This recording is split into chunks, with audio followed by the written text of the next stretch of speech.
Well, this is the second time I've tried this podcast because I did it once before and it was wonderful. Really good podcast.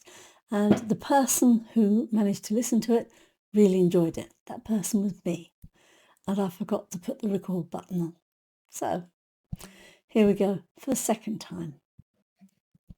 Today I want to talk about how self-knowledge is mostly subtraction. People think self-knowledge is something you gain, something you add, a clearer picture, a better explanation. That belief is the problem.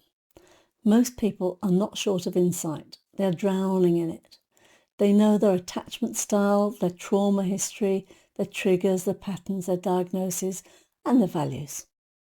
They can talk about themselves fluently, convincingly, and intelligently. And nothing changes. Because explanation is not causation, and insight is not agency. What explanation does very well is stabilize identity. It makes you feel coherent. It gives you a story you can live inside. That story is not neutral. It regulates anxiety. It protects your moral position. And it preserves the fantasy that someone is steering in this unsteerable world. Self-knowledge, as it's sold today, is mostly a tranquilizer. Apathetic psychology and negative philosophy start somewhere else.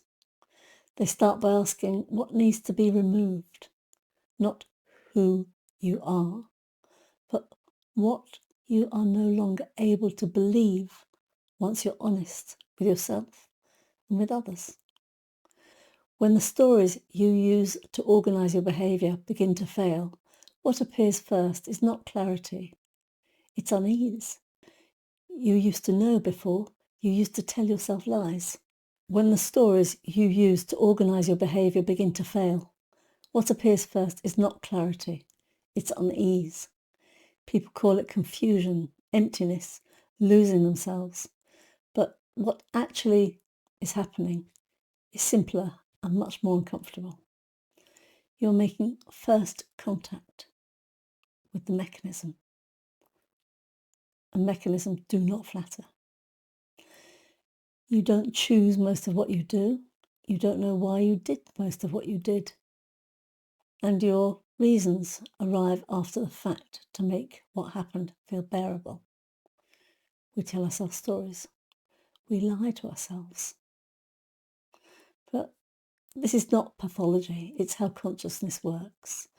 The mind is not designed to tell the truth about itself. It's designed to maintain coherence, to keep the story going, to keep the pattern regular, to stop you going outside the box where it's unsafe. Coherence is emotional survival. It is not accuracy. That's why subtraction feels dangerous. When the stories that held you together begin to loosen, the nervous system experiences threat. You feel exposed, less anchored, less sure of who you are and what you're all about.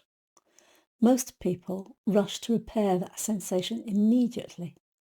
They reinterpret what happened, they assign meaning, they take a lesson, they build a new identity, and they call it growth. The self is extremely good at this. It loves to tell stories. Negative philosophy refuses to cooperate with the stories. It doesn't offer a better story. It removes the old ones and waits. What remains is not enlightenment. It is contact. Contact with repetition. Contact with compulsion. Contact with the uncomfortable fact that your explanations were never in charge. They were simply narrating. This is why this work feels bleak to people still invested in self-improvement. And if you're into self-improvement, stay there, because in some ways it's a lot kinder. But ultimately, the pattern keeps repeating. Self-improvement, though, requires a chooser.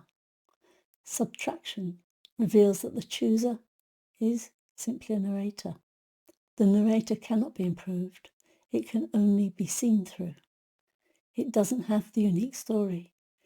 It just has the story that happened after the fact. Spinoza understood this with brutal clarity. People feel free, he said, because they're conscious of their actions and ignorant of the causes that determine them. That ignorance isn't harmless. It produces pride, shame, blame, moral certainty. These are not virtues. They are emotional currencies that keep the identity and personality intact. Keep you in the box. As ignorance decreases, those currencies lose value, and people panic. They call it nihilism, they call it emptiness, they call it loss of meaning, pointlessness. What they're actually experiencing is the collapse of the fantasy that their story was the driver in all this. This is where most people turn back. They cannot tolerate the silence that appears when narrative falters. So they reach for something new. A different new philosophy, a new practice, a new identity that feels wiser, calmer, and more, inverted commas, real. That isn't failure, it's structure. The self must remain intact. The personality cannot falter. Collapse would be threatening. Subtraction threatens that integrity. So the system rebuilds. This is why insight rarely changes behaviour. Insight is cheap, it's abundant, it's culturally rewarded. What is rare is the ability to stay with what remains when insight stops working, when you notice that your behaviour is patterned, that it responds to pressure, not intention, that you are predictable in ways that embarrass the story you tell about yourself. You notice that your moral reactions spike exactly where your understanding ends. Your empathy sometimes masks control, that your patience sometimes hides avoidance. Your certainty often appears when you don't actually know. And this is a critical part. You do not rush to fix any of it. That not rushing is the work. Apophatic psychology is not about becoming a better self. It's about letting the false self fall apart. Most people cannot tolerate this, certainly not alone. They either turn the collapse inwards and attack themselves, or they inflate into a brand new identity, or they numb out, or they spiritualise, or they moralise. All of those are repairs. The practice is to observe the repair reflex without obeying it. Just sit with it and watch it.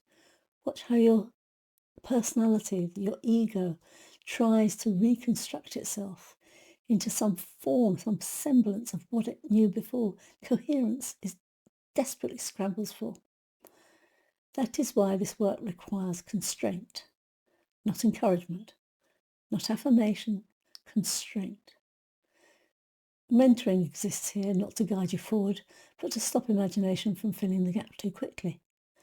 Because imagination will fill it with something spiritual, something enlightened, something that looks healed. It will still be a story. Subtraction leaves you with something quieter. Not who you are, but, what is happening? What is happening is causation, patterns, conditioning, affect, habit, pressure, avoidance, attachment. You can observe all of these without being dragged along with them. These do not care who you think you are. That's why they're so hard to face. This week of articles and videos is not about becoming clearer. It's about becoming less protected. Not so you can suffer, but so you can stop pretending your suffering is mysterious. When the stories fall away, what remains is not meaningless. It is structure. It is understanding. And structure, unlike identity, can be observed. That is where reality begins.